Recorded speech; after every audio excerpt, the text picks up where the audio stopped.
यार equity investing की सबसे बड़ी प्रॉब्लम क्या है पता है? अभी फिलहाल मैं जिम जिम में हूँ और I am done with my workout.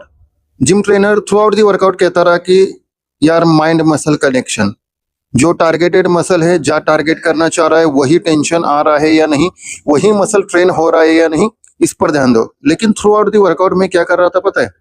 मन ही मन में यह सोच रहा था कि Nifty IT sector, Nifty IT के बारे में सोच रहा था। आईटी सेक्टर में जो ड्रॉ डाउन फिलहाल देखने को मिला है, जैसे आपने देखा कि एसेंचर के क्वार्टरली रिजल्ट्स डिक्लेयर हुए और रिजल्ट्स काफी खराब थे। रिजल्ट्स इतने खराब थे कि मैनेजमेंट की कमेंट्री भी खराब रही और इसका सीधा सा इम्पैक्ट हम इंडियन इक्विटी और इंडियन आईटी सेक्टर पर भी देखने को मिला। एचसीएल टेक हो, टीसीएस हो, इन्फोसिस हो, विप्रो हो, सभी के एडीआर के साथ स्टॉक प्राइस में एक अच्छी खासी गिरावट देखने को मिली। परसिस्टेंट सिस्टम और कोफोर्स टुवर्ड द एंड थोड़ा बहुत रिकवरी देखने को मिली। तो इतनी सारी चीजें हो रही थी दोस्तों, मन में इतने सारे ख्याल उठ रहे थे कि यार आईटी में कितना ज्यादा ड्रॉ डाउन हो चुका है। अगर वैल्यूएशन की बात की जाए तो वैल्यूएशन सीधे साफ सब तरीके से कंफर्टेबल तो फिलहाल नजर आ रहा है।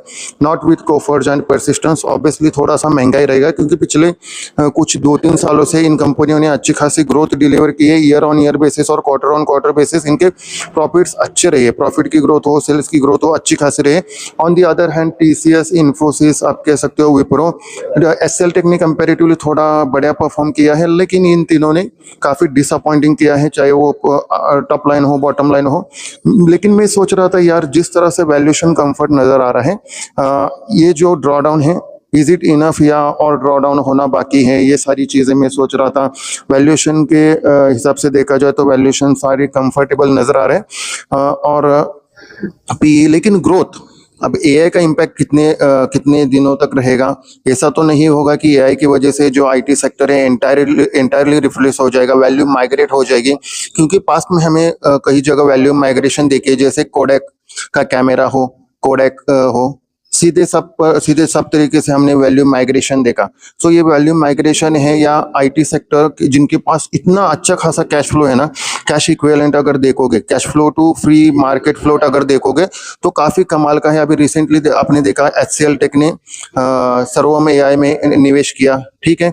सो इस तरह से अगर इनके पास अगर कैश फ्लो बढ़िया है तो ऑब्वियसली ये एआई को लेकर सर्टेनली एडॉप्शन करेंगे। सो कितना ड्रॉडाउन बाकी है, ओवरऑल क्या हो सकता है, इन तमाम चीजों से थ्रू आउट दी वर्कआउट में ये सारी चीजें सोच रहा था। सो यही दोस्तों एक मेजर ड्रॉबैक है इक्विटी इन्वेस्टिंग का, कि आप सोचते बहुत ज्यादा हो, एनालिसिस काफी ज्यादा करते हो, लेकिन ऑन द अदर हैंड वही ट्रेडिशनल इन्वेस्टिंग इंस्ट्रूमेंट मेरे पास होते, गोल्ड हो या रियल एस्टेट हो, तो इतना ज्यादा मैं नहीं सोचता।